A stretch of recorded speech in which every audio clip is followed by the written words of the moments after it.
Good morning, my friends. This is Deepak, continuing our conversation on the mystery of death.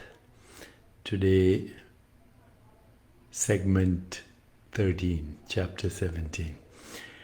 And I just wanted to also mention that although I've been talking about this series for some time, much of what I'm saying is also in my book. You see that book, Life After Death, came out a few years ago. It says Life After Death, The Burden of Proof.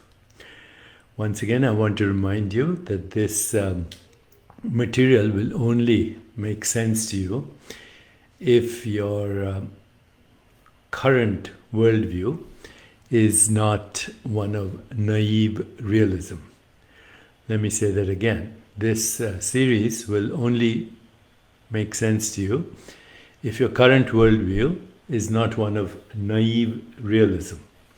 Now, I've talked about this before, and we've been through a lot of conversations around this, but I'm suggesting once again that maybe we could go back to some of the previous videos I've done here, so you can see the sequential argument I am unfolding here for how to explore the mystery of death and even life after death. So if you're okay with this, we can continue in this conversation.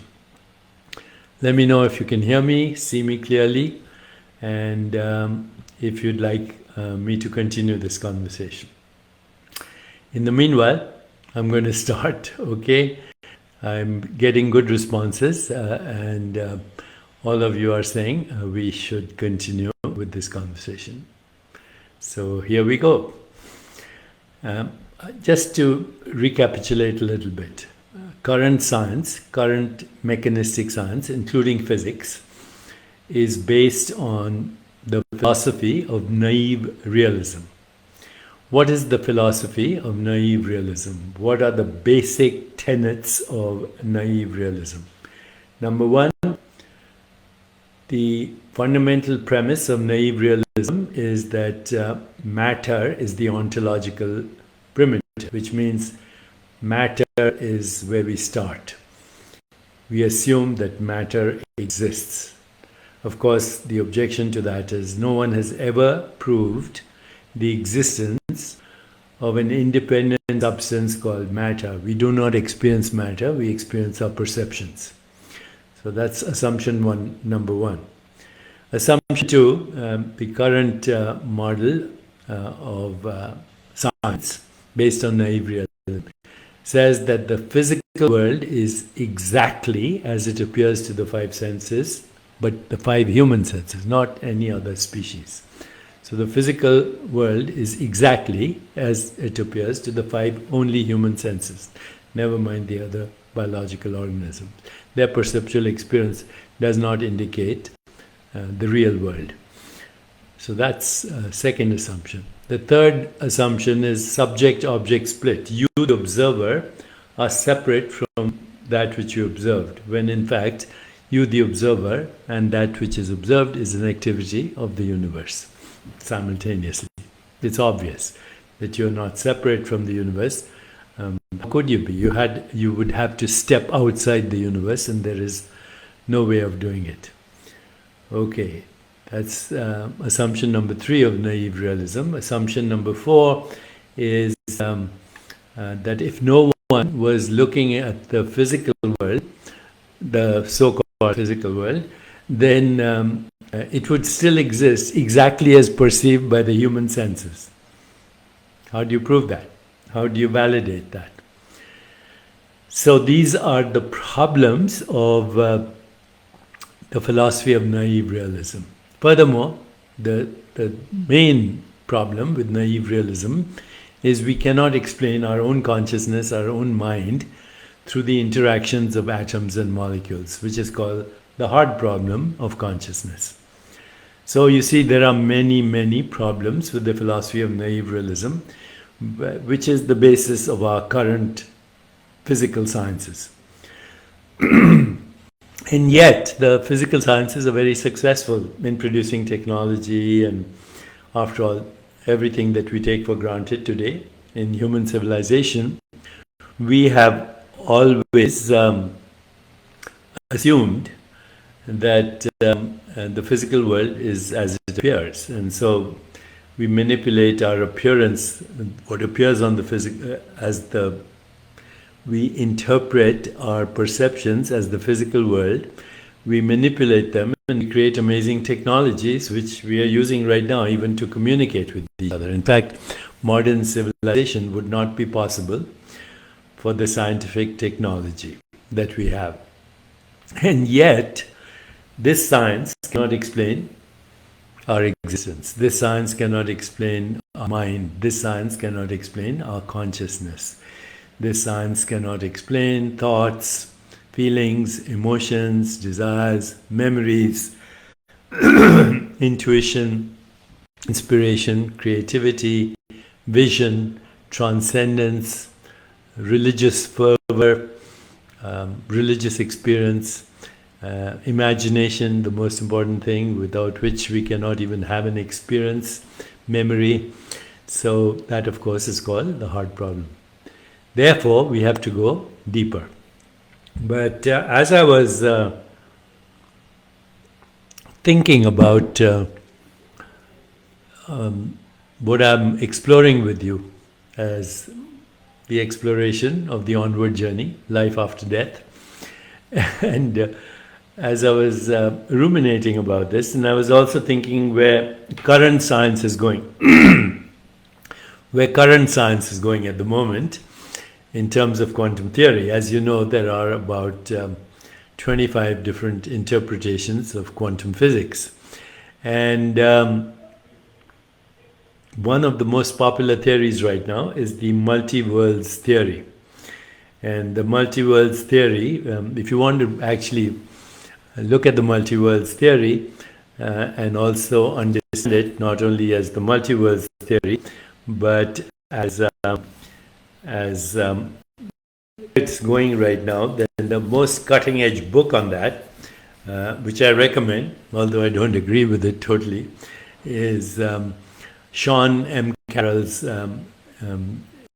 book, which is called, which is Something Deeply Hidden. Something Deeply Hidden. Sean Carroll is a professor at Caltech and a theoretical physicist.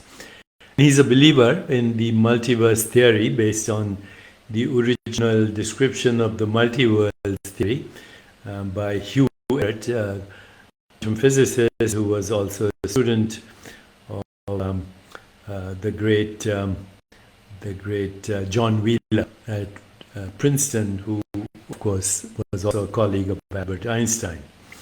And what Sean Carroll is saying, if you just don't interpret, the wave function as requiring an observer to collapse the wave function, then the wave function allowed to evolve predicts infinite universes, including infinite universes of you. And he does so through mathematical equations and theoretical physics. And he even goes so far to say that there are infinite versions of you in infinite universes, but that you'll never get in contact with them because they're in different dimensions. So you will never be able to experience these different universes or even different versions of yourself. And that's because his theory and Hugh Everett's theory is based purely on mathematical constructs validated to some extent by theoretical observations of the early universe and lots of postulations. Nevertheless, it assumes that consciousness is a byproduct of matter without saying how.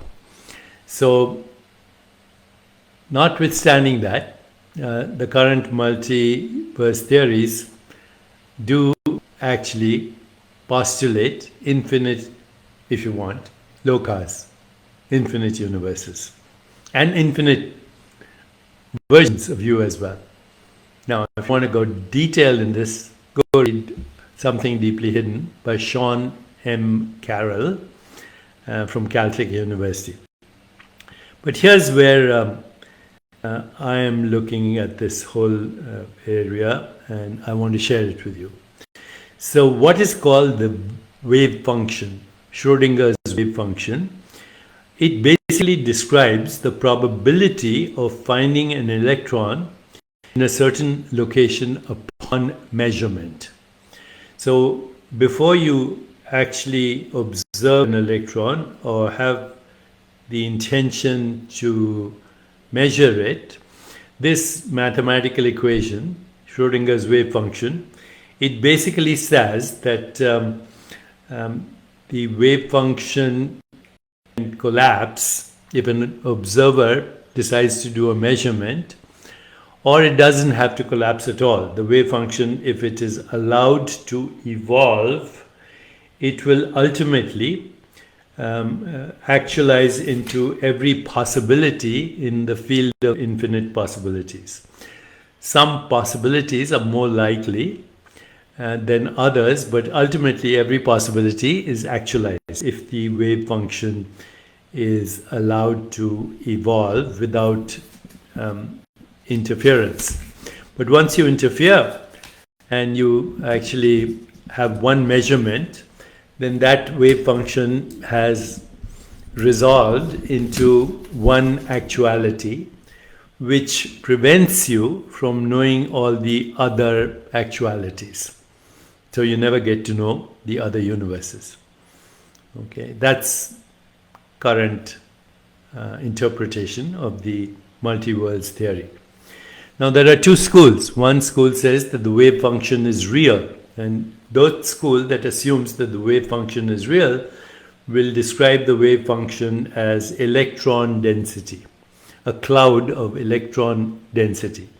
And those people, physicists who don't believe the Schrodinger school, actually not the Schrodinger school, let's say the idealist school or the Copenhagen school, believes that the wave function could be mental. Therefore, what it represents is a cloud not of electrons, but a cloud of probabilities. So, cloud of probabilities. You heard the famous paradox, Schrodinger's cat. Is the cat dead or alive in the radioactive box before you open the box? And of course, the radioactivity is happening randomly, but you don't know what's happening till you observe it. And when you open the box, then you find out, or you determine whether the cat is alive or dead. In the meanwhile, it lives in possibly both states, dead and alive at the same time. Of course, endless arguments about this, endless ways of thinking about this. But as you can see, that one school postulates consciousness as fundamental, the other randomness as fundamental. But here's one way to think about the wave function. And I was looking at my notes and I was saying one way to think is that the wave function suggests at all times an ambiguous state that results in a definite state upon measurement. That's one way of thinking it, and that all states exist in superposition simultaneously as possibilities.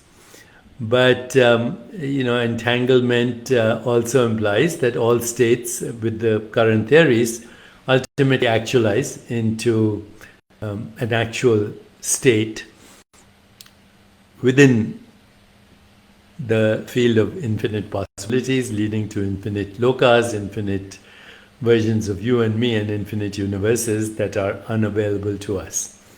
So that's where we are right now in our current thinking. But go a little deeper and say, what if we assumed that all theories of quantum mechanics are actually in consciousness? Mathematics exists in consciousness. When you look at the world, it's made of atoms, molecules, matter, according to current science. And our body is made of the same thing. So when we look at the body, you can look at it anatomically, What does it look like as a physical structure? You can look at it physiologically. How does it work? And then you can look at it at the biochemical level. What are the chemicals that are orchestrating the activity of the body? Then you can go a little further, because biochemistry is chemistry, and chemistry is physics, and physics is quantum mechanics, and quantum mechanics is mathematics, and mathematics is in consciousness. So ultimately you get back to consciousness. And never mind all these theories that do not postulate consciousness is fundamental, but the theories themselves are in consciousness. So you can't get behind consciousness, as Max Planck once said. Consciousness is constantly switching states. With every thought, your state of being is different. With every perception, your experience of the world is different. With every emotion, your experience of the world is different. With every image in imagination that structures and is entangled with your perceptions, everything is different. I raise my hand, and that intention changes the space-time geometry of the universe, which raises the big question: where does that intention come from? Does the brain produce intention, or does the brain follow the intention? But if the brain, mind, body, and the universe are all an entanglement of sensations, images, feelings, and thoughts, then of course we are changing state ceaselessly and eternally in the timeless now. And that is all the journey is. The change is not traveling from here to there, but switching states. Switching states emotionally, switching states perceptually, switching states in imagination. Imagination comes first. We make an image in our consciousness, then that image gets entangled with our thoughts, sensations, perceptual activities, and ultimately we actualize the image, whether it's the Empire State Building or any other image, including images that you see on the screen. They are colors and shapes. You give them labels, you give them a certain meaning, and then they become the object of your perception. That's how we are creating our everyday reality. Everyday reality is a projection of our personal consciousness and our collective consciousness. And that also is constantly switching states, eternally and now. So switching states is going to happen forever. And what we are saying here is that the lokas are actually different states of being of the observer. When the observer switches its state of being, then that which is observed also switches. Actually, Max Planck said, when you change the way you see things, then the things you see will change. When you change the way you see things, then what you see will also change. Life After Death, the book is all about actually how there are infinite lokas, and you have access to all of them by switching states. And you can start your journey now, switching states, so you can plan the loka. It's brilliant actually, because once you shift, that the switching of state is not at the level of the body-mind. I'm not going to take this call right now, I'm going to put this off. When you remember that the switching of the state is not at the level of body-mind, but at the level of consciousness, then the body-mind changes, perceptual activity changes, and the scenery changes. The loka changes. All you have to do is switch state of the observer. When you switch state of the observer, the observation changes and the observed changes.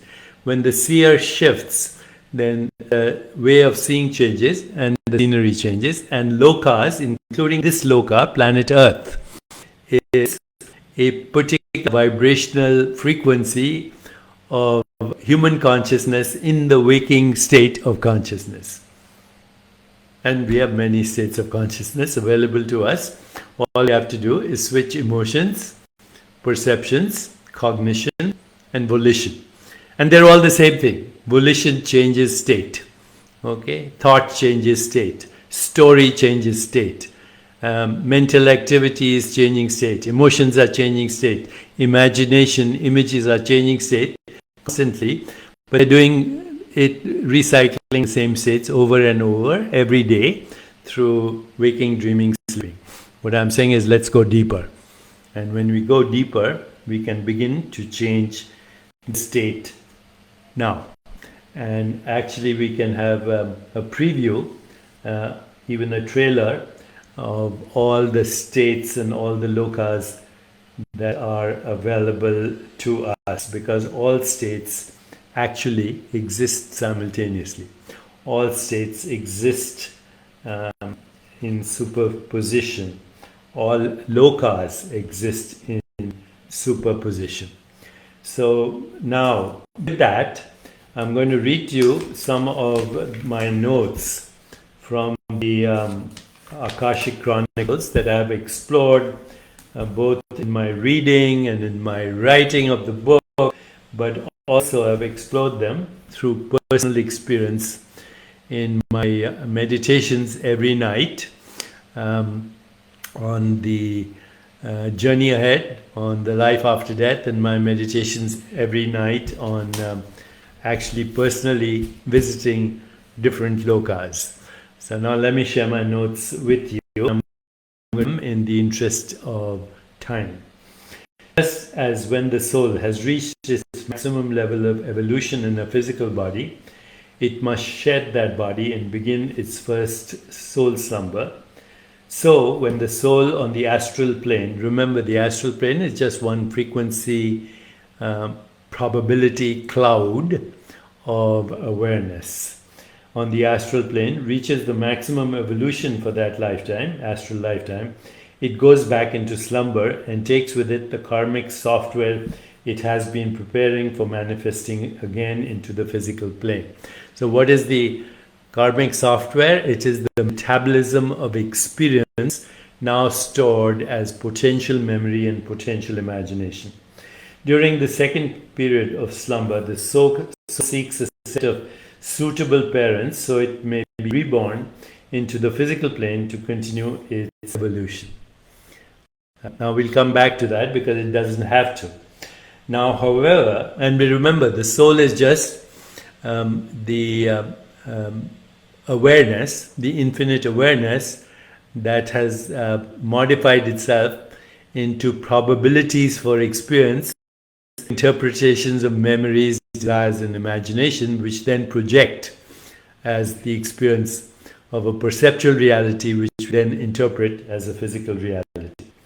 So now, however, because of the evolution that has taken place on the level, you reincarnate onto the physical plane at a higher level than where you left off.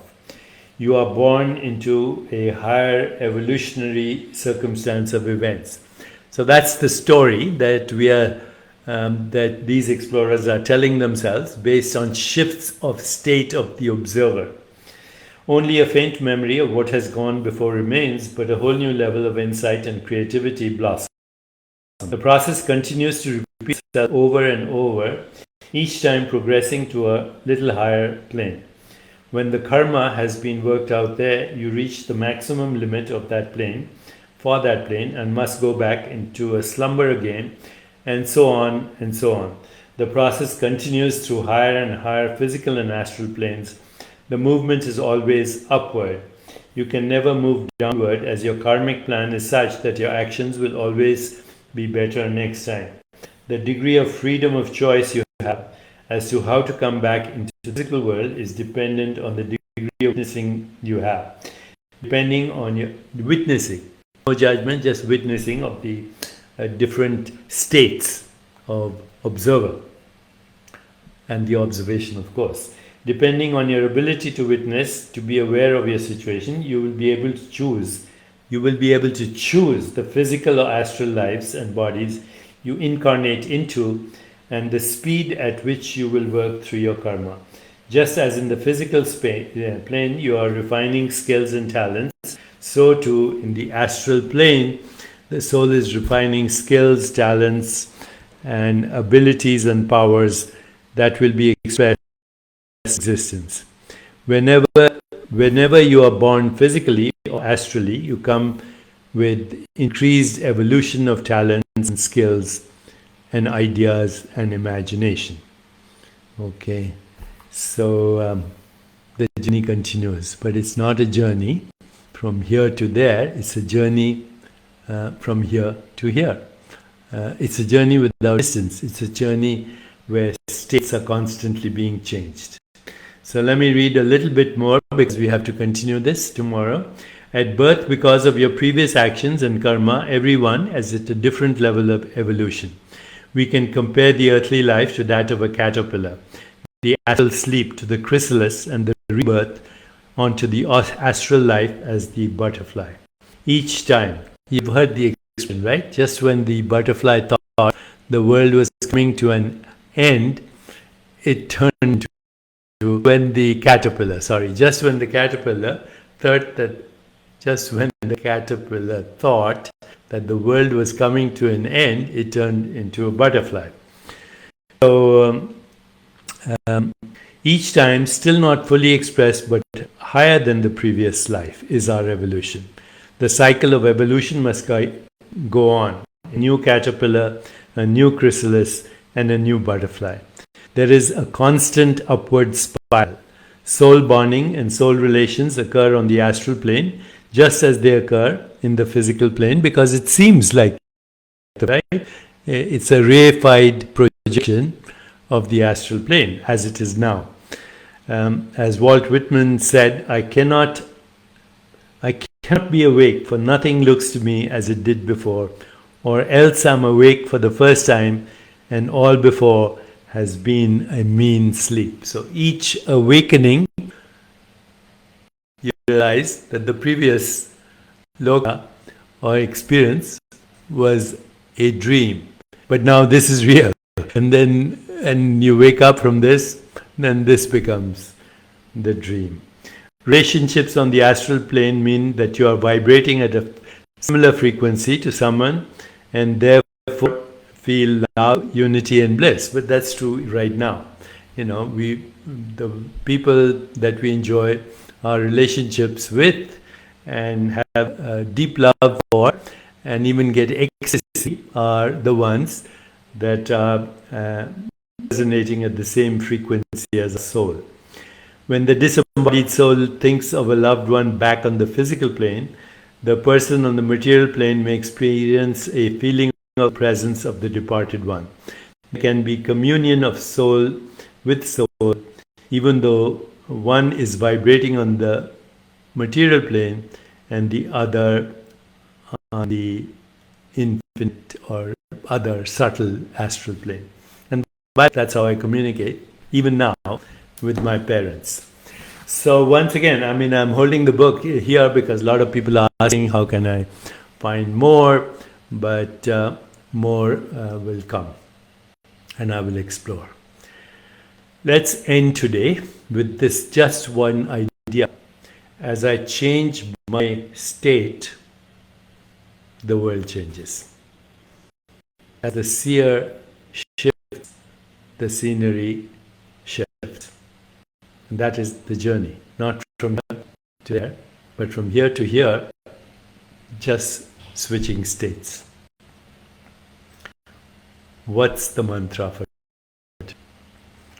Let's choose Om Ritam Nama. Om Ritam Nama. Ritam is the order of the universe, the harmony of the universe. Om is the cosmic I am. Nama, that's my name. Om Ritam Nama. I move in ecstatic motion with the dance of the universe. Take care, my friends. That's it for today.